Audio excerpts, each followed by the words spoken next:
বললো আপনি রাজনীতি করতে এসেছেন। কয়েকজন ছেলে না, কিছুই বলেনি। একজন ছেলে জানতে চেয়েছিল তৃণমূলের পঞ্চায়েতের হাজবেন্ড, আমি চিনি, ওর বউ এখানকার পঞ্চায়েত, ছাপ্পা মারা পঞ্চায়েত।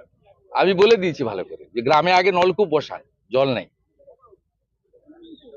গ্রাম পঞ্চায়েত আপনার, পঞ্চায়েত সমিতি আপনার, জেলা পরিষদ আপনার, বিধানসভা আপনার, লোকসভা আপনার, সব আপনার। আপনারা কি কাণ্ড করেছেন? লোকে তোলা তোলা টাকা থেকে 3 লক্ষ টাকা দিয়ে গেছেন, সরকার কি করেছে এখন অব্দি?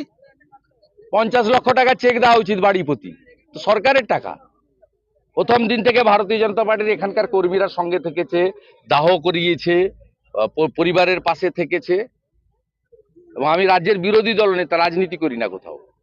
আমরা আমাদের দলের পক্ষ থেকে আজকে প্রত্যেকটা পরিবারকে 1 লক্ষ করে টাকা এবং কিছু, সামনে পুজো আছে, কিছু গার্মেন্টস বা কিছু রিলিফ মেটেরিয়াল দিয়ে গেলাম। গ্ল্যাডলি অ্যাকসেপ্ট করেছে সবাই।